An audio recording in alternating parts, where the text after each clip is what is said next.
everybody, this is Eve West. Thank you for tuning into my YouTube channel. In these videos I'm doing, these latter videos before I actually stop taping for a while, I'm focused a lot on gang stalking. I've spoken about gang stalking in several videos about how when you're ascending in the matrix, you and gaining more knowledge, if you will, you start to not fit in within your surroundings. And so you start to, I guess what you would say, experience what I would call mind torture programming. And gang stalking is one of them.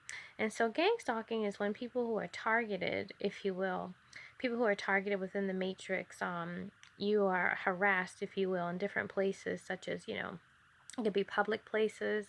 Like I have videos of where I've been gang stalked at at the consignment store or a department store or the library. At the airport, I've talked about that. I've talked about being gang stalked. Just various different places. But people oftentimes do not acknowledge that stalking,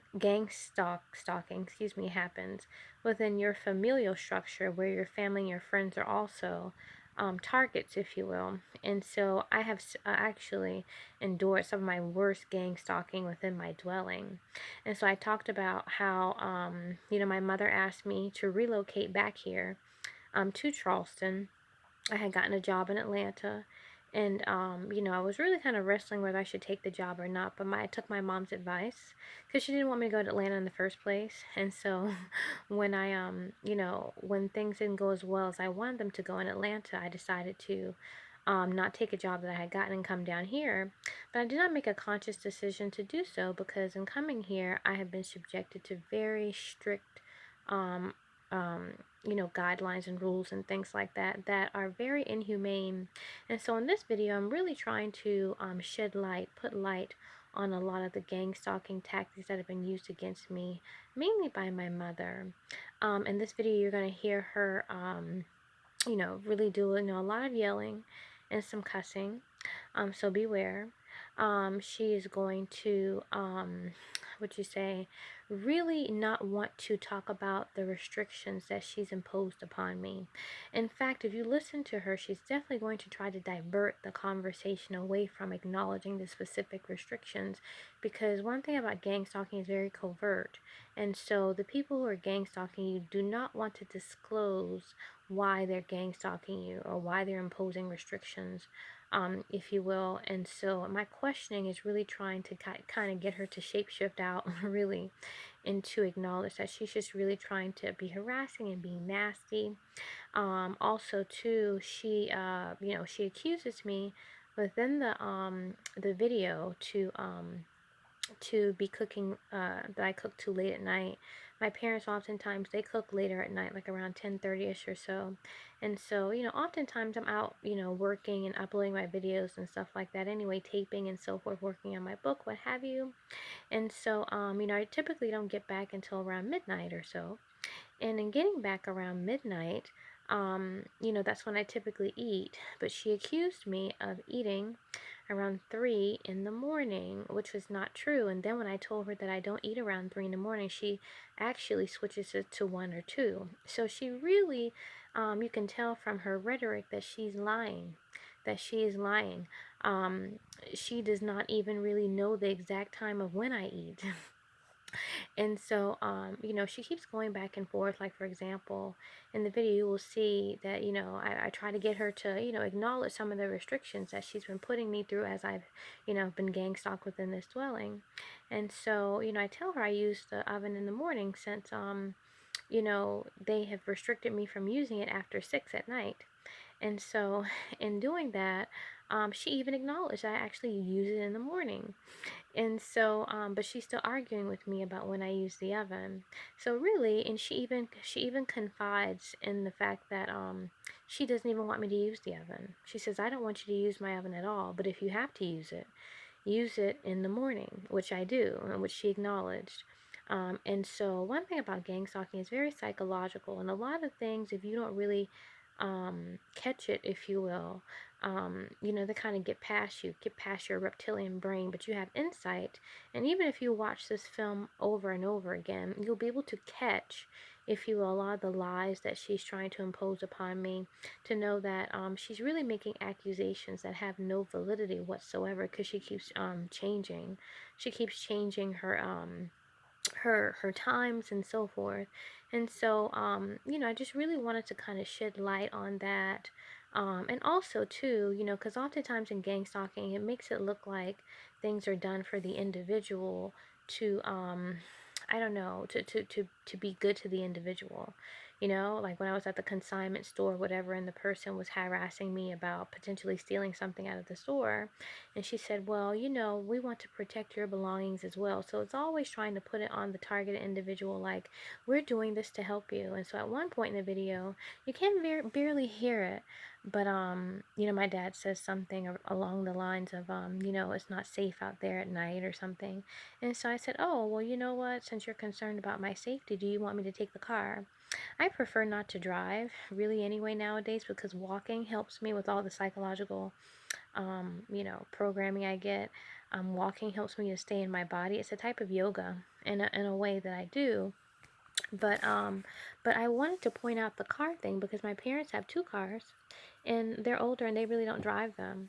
And so I actually have driven my parents places or what have you to do errands, but anytime there's something concerning me, such as my safety, they will not, say, oh, you know what, Courtney, go ahead and take the car.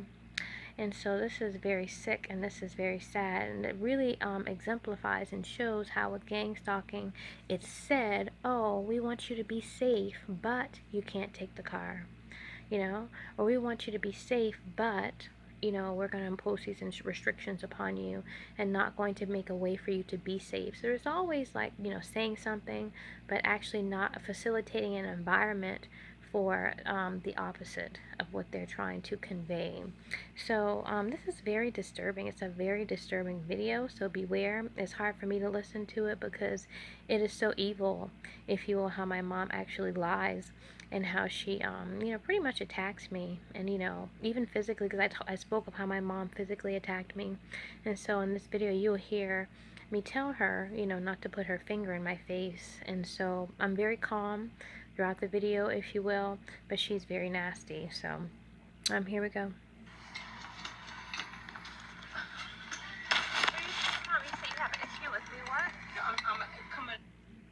Oh. Sorry. Let me go back here. I accidentally turned off the video. And I might stop it periodically to give a commentary.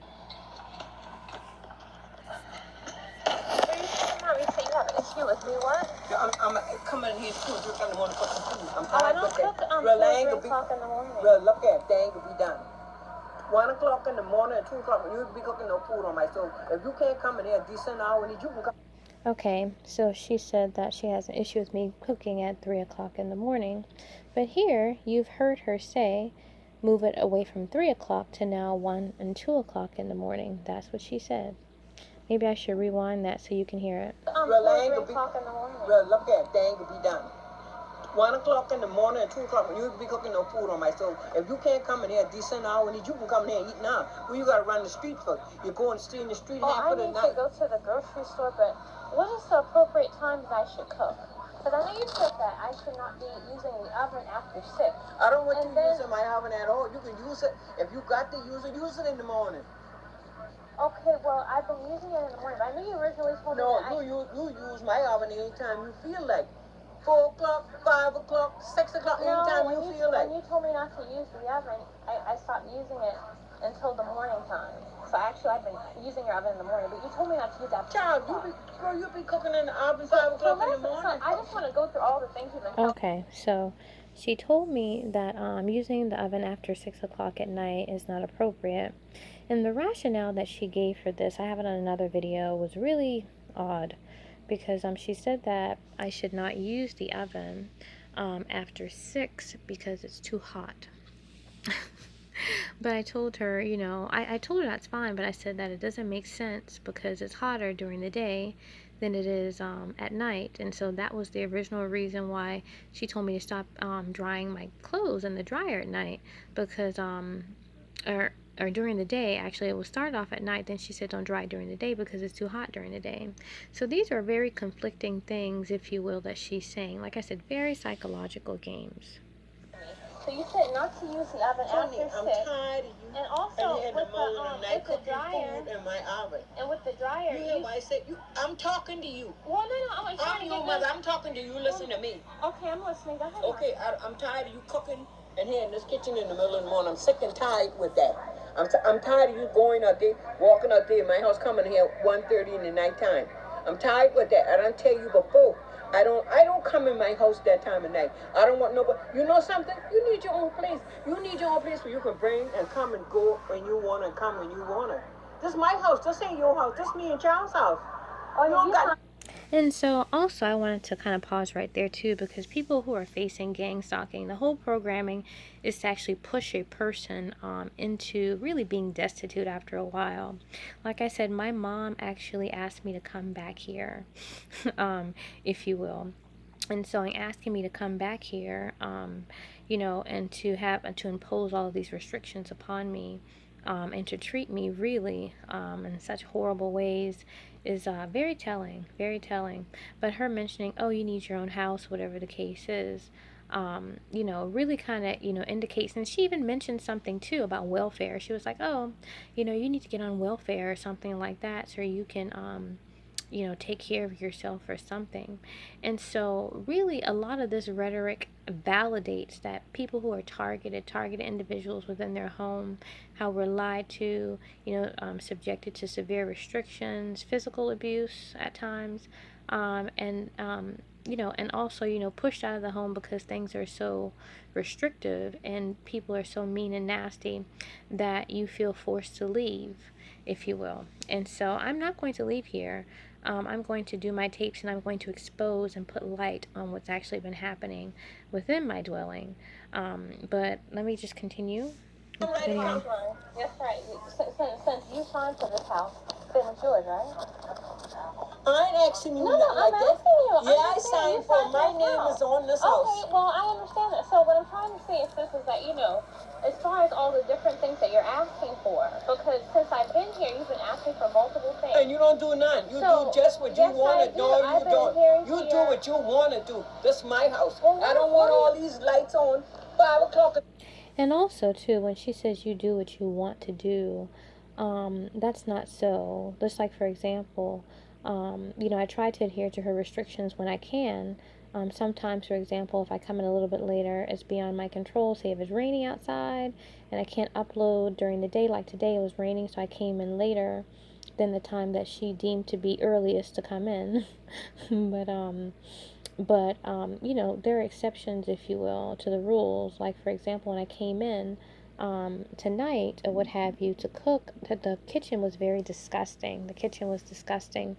And so I was thinking about cooking, if you will, after I cleaned up the kitchen because it had so many pots and things like that. But if I had, eaten after cleaning up the kitchen, then it would have fell within that 1 o'clock, 2 o'clock, 3 o'clock time frame for me to eat. And so, these things are done, if you will, making the kitchen really super duper messy and stuff like that. So, once I take time to clean that, then I don't really meet that particular window to actually eat my food, although I have cleaned. If you will. So a lot of things are done to push you into, to provoke you to anger because of these restrictions again. And also too, she's complaining in the next, few minutes about me having the lights on, because what happened was I was in the living room and I was watching television, not living room, the den. I was in the den watching television. And so, after I had watched television, I came into the room to do something on my computer really quickly. I was going to make sure I turned off everything before heading to bed, but she had gotten up before I had turned off the television and turned off the lights in the den. And so she complained about that. However, my mother has done accidents, if you will, where she has left things on, such as the stove, her gas stove. And I meant to say gas stove instead of her oven because she actually left on the stove. But it goes to show, too, whenever your emotional body is exacerbated, you tend to black out. You tend to forget certain details, if you will. And so instead of saying that she left the stove on, I said that she left the oven on. And so this is incorrect. She actually would leave on the stove. But because she's been so nasty and really trying to kind of sidetrack and really kind of knock me off kilter here, it causes you to not think as rationally, if you will, as if you typically would if you were calmer. So let's continue. Morning, I get all the lights on: bathroom light, dining room light, living room light.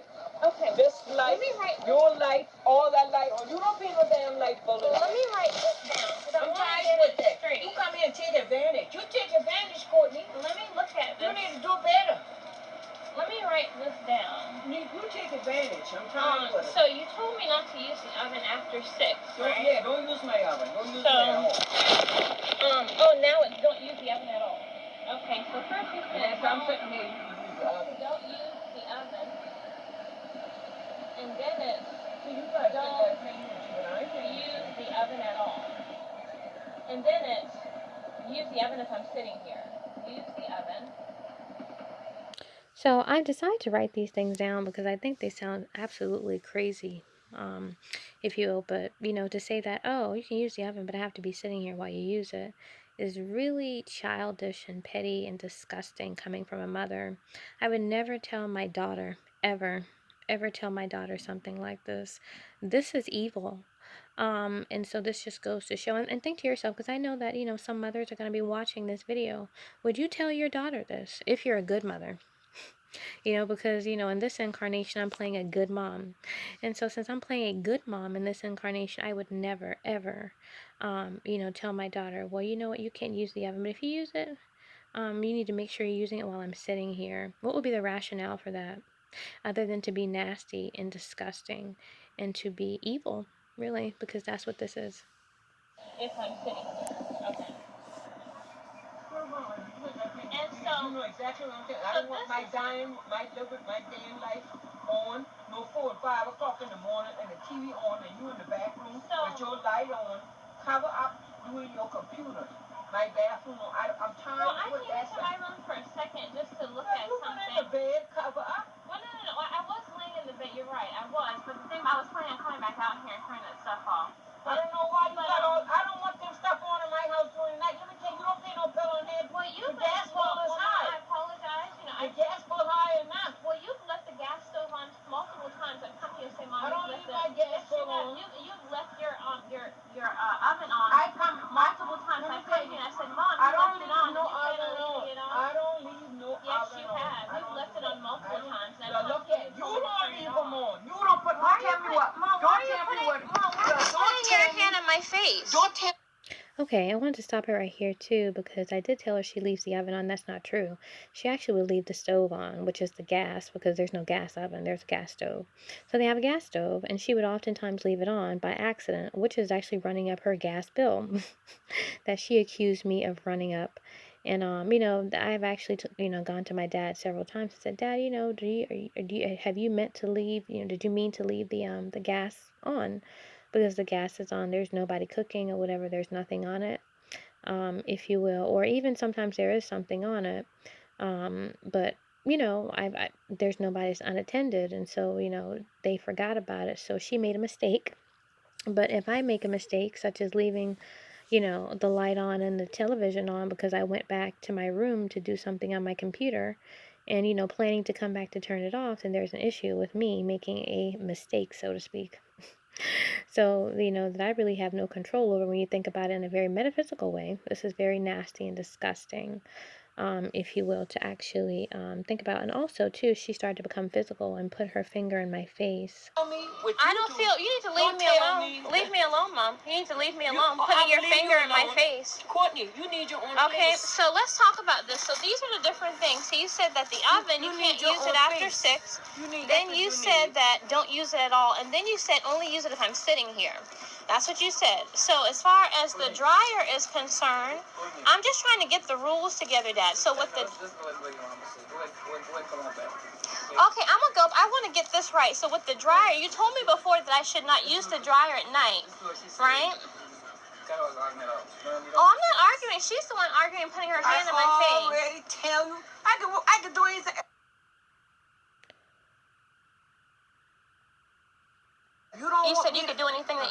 can do anything. I didn't touch you. Wait, I'm not saying you touched me, but you're putting your. I can shake my hand anywhere I want. If you don't really? like So it, you can shake your hand in my if you face? don't like me shaking my hand, there's When the should door. Okay, so you told me There's not to the use door. the jar. Okay, so she said that she can shake her hand in my face, which is getting physical. And so oftentimes when people are targeted, if you will, within their dwelling, they are, physically attacked, if you will. And so the person doesn't feel safe enough anymore. And so they actually have to resort to, if you will, going, out in the street or being homeless or something like that. And so here you can clearly see the programming and how it really falls in line with a lot of the research that's done about gang stalking, and how within my dwelling, my mom is saying, "Oh, I can actually now listen. I've been very calm and speaking to her and so forth, writing down, trying to, get her to confess to her restrictions, if you will, and writing them down, so I can know exactly what she wants me to adhere to. But she keeps skating around it. Does not want to really just explicitly and directly tell me what her rules and her guidelines and her restrictions are, because she knows it's very evil. But in addition to that, when I can inquire about, these various things, putting her finger in my face and being very physical, if you will. And so if I were to retaliate, if you will, if it did get physical, then I would be held in the wrong. But because I'm being gang stalked and I'm being targeted, then, it's all on me, I suppose. So let's continue. You can go out that door, don't use and you can go anywhere you want to go. You can Mom, go and you're trying to skate by around yourself. this. Nobody shake your hand in front of you. You're trying to go around I this. don't tell you why I have to So tell as you. I far as mean the that. dryer is concerned, I'm just trying to get the rules down. Oh, yeah. So the dryer, you told me not to use the dryer at night. Not use dryer at night. Go ahead. I know, but I just want to get this together. So when I inquire about getting the rules right, if you will, so I can write them down, she starts to say, "Leave me alone." This does not make any common sense. If someone says, "So what is the rule now? Let me go ahead and get this right." Why would you say, "Leave me alone"? Now she's been shaking her finger in my face and saying that it's okay for her to shake her finger in my face. But when I start to inquire, which really the inquiry is that I'm doing is designed to get her to really confess that the rationale for this, and the rationale is that this is intended to provoke me to anger, then she has an issue with it. Daddy, so when you said to not use the dryer at night, You got a roof over your head. You got Mom, soap and when water is to wash off. appropriate? You got food you can eat. When is You can do appropriate? anything. Oh, thanks for the food, Mom. Thanks for the food I can eat. When is appropriate to use the dryer? This is my house. You ain't running me. I'm not. And you I ain't don't know running what your you're daddy. talking about, Mom. I'm trying to ask you about these various. So she starts talking irrationally about this is her house and I'm not going to run her and run her dad. This is not making any logical, rational sense. I have not said or done anything that would suggest that I would run her or my dad out of their house. To me, it's not making any rational sense at this point, but oftentimes gang stalking does not. Rules that you're talking about. You don't work and put nothing towards the keeping here. You're not talking about the rules. So I'm trying to adhere to your rules. So you said don't use the dryer at night. I don't tell you. I don't have to repeat myself. I already When is it appropriate now to use the dryer? Because then you came to me and you told me that using the dryer during the day was really hot and the heat index was really hot. So not to use the dryer. I don't tell so you, when is it appropriate to use it? Dryer at night. Use it in the mornings. Use in the morning? That's what I tell you. Okay, so use dryer in the morning. And I'm not going to talk to you about that. I don't. You ain't stupid. You ain't no stupid girl. You know exactly what I say. So as far as coming in and what have you, what time is appropriate for that? Because lately I've been doing my uploading to my videos, and because the uploading takes a longer time, well, you better leave early in the door so you can get back in here a decent hour. So when is I don't want you coming to my house 1:30 and stuff. Don't tell me, but well, you come. the only reason why I've done that is because I've been uploading videos. So what is the if you upload video, because some people can upload 1,000 video time, you be walking in here at night. Well, I'm not. I'm walking. Would you rather me take the car? What car? You ain't taking my car. You don't put no money in that car. The library is right down there. So the thing is that I would be able to get back faster. I would be able to get back faster if I had a car. So her whole argument is that I'm coming back in too late or what have you when I go to upload my videos. And so actually, since my car's been totaled, having a car would, allow me to come back in earlier. And so since my parents have two cars in the driveway, they do not, drive often. And so, I said, and also since I actually have driven them places to do things, for them, I would think it wouldn't really be a big deal. if you will, if that's a guideline that you really want me to adhere to say, I want you back at a certain time, and say, oh, well, you know what? Since I'm on foot, when I got to go to the grocery store, when I've got to go to the bank, or when I've got to, go to the library, or whatever the case is, connect to Wi Fi, different places to do my uploading, it would really just save a whole lot of time if I just took the car. And within the, area that we are in, you can get everywhere within this area within about maybe 3 minutes. So it doesn't really take any gas.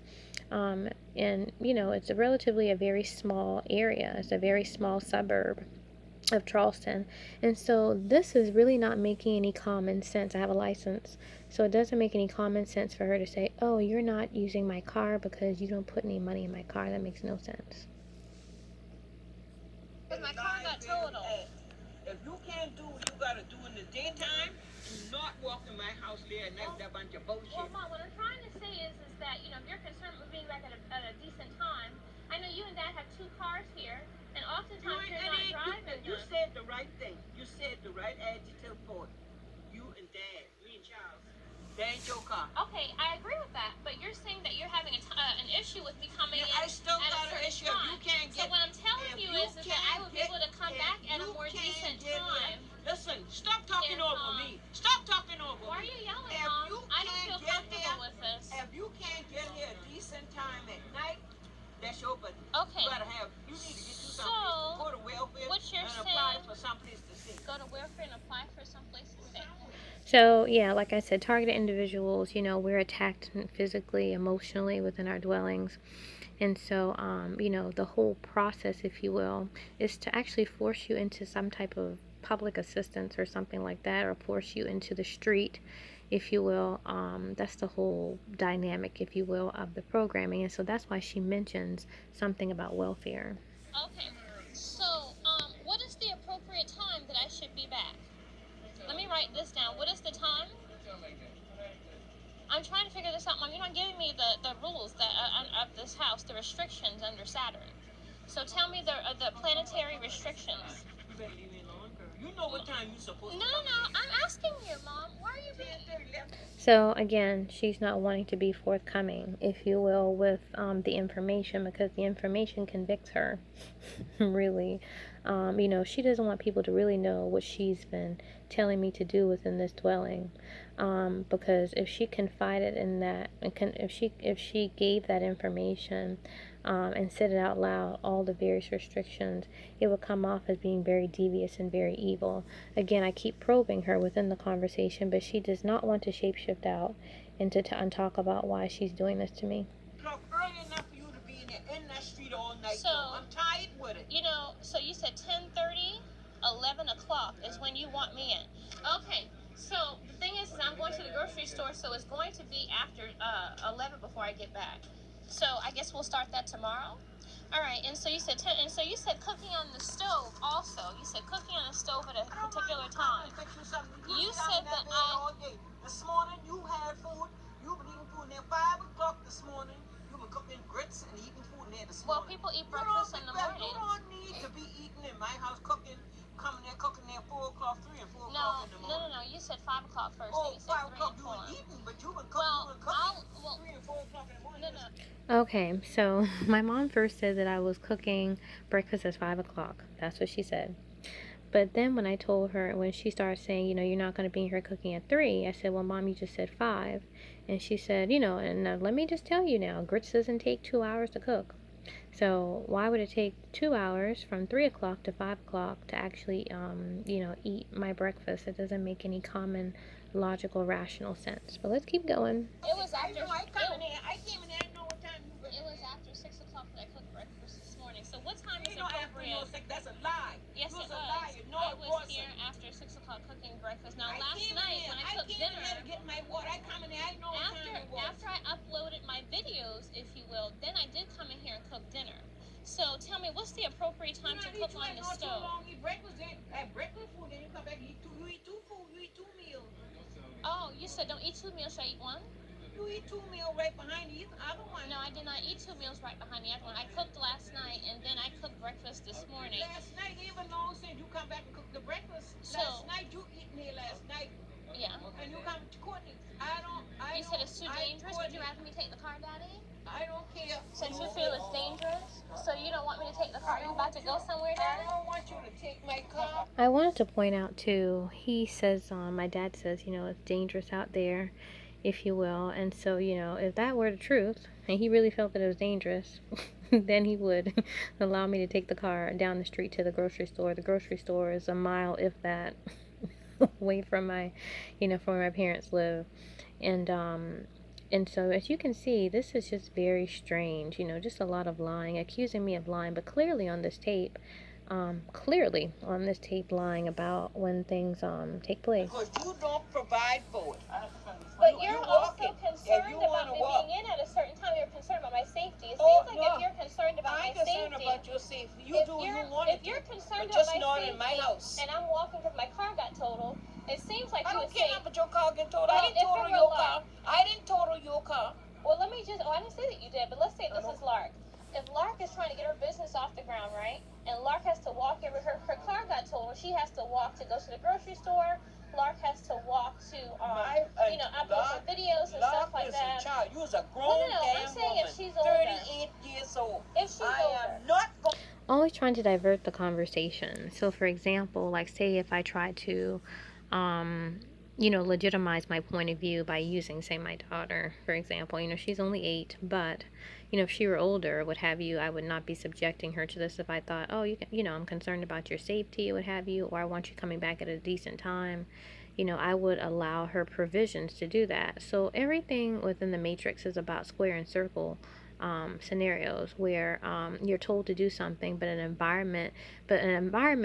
environment is facilitated to do the opposite of what you're told to do, and so that's really done to really psychologically split you, and that's what I was trying to get at here, and she just kind of diverts the conversation to your daughter's younger or whatever, so that doesn't make any sense. A lot of the diversions that she uses doesn't make any sense. What does my daughter's age have to do with anything? We're talking, of course, clearly from a rational standpoint. I'm talking about if my daughter were older, how I would not treat her this way. Put up with it. So listen now. So if this is something, well, let me just say this. If this were my daughter, why you stand here arguing with me? Well, I'm not arguing, but I'm just talking to you. You're the one who's yelling, putting your finger in my face, so forth. I don't feel comfortable with that.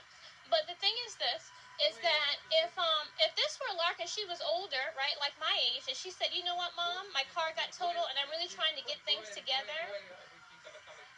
If Lark got on, that's her rules. This is my rules. Well, I'm just saying. Well, I understand these are your rules. What I'm saying is if if this were my daughter and I was concerned about her safety, and I had, 2 cars I'm not you ain't using, concerned about your own safety. I would say to her, you know what, Lark, I want you to come back here with a decent time. I want you to be safe out there. I don't want you going. So, when my dad mentioned he was concerned about my safety, instead of really focusing on the point, and the point was, he said that he wanted, me to be safe, but then she keeps diverting it. Oh, you should be concerned about your own safety, and so forth, or what have you. So, even that, like, if, I should be concerned about my own safety, then, there's no way for me to get around but on foot. And so, as my parents, you would think that in the Matrix, the familiar structure is actually a part of the Matrix as well. Going back to Jonas and the Giver, and how in the movie The Giver, Jonas represents the Christ. And so he represents Christ consciousness. All the other people in the Matrix environment that he lives within this movie are psychologicals or psychos, pretty much. And so when he asks his family, do you love me? And his little sister says, what's love? And, his mom says, preciseness of language, Jonas. And his dad says, if you want me to tell you if I enjoy you. So really, the familiar structure is no different than any other particular construct that is designed to split the mind within the matrix. Yeah, they're walking. So therefore, since you're going to be in West Ashley, I want you to go ahead and take the car and go upload your videos and go grocery shopping or what have you. And so, so someone who's concerned about my safety would not be actually acting and saying the things that you're saying. That's all of the case I'm trying to make. So she said here that someone can knock me in the head, if you will. Okay, but also, what time to use the stove, Daddy? I want to make right because she said last when she came in, I was cooking on the stove. It was too late. So what time? You had just eat dinner or whatever. You were cooking 3 something, and then when you look 6 something or 7 something this morning, you were eating again. Okay, so I'm trying to figure out what. This makes no sense. She said that I was cooking before in the last tape, at 3 to eat at 5, but then she said I started cooking again at 6. Makes no common sense. Who literally would actually go, to, I mean, from a rational standpoint, a lot of these things don't make rational sense. So this video in and of itself really gives validity to the notion of me being targeted within my dwelling. And I will be posting more videos, if you will, with interactions involving my family, the familiar structure, and gang stalking, within the dwelling. So thanks guys for watching.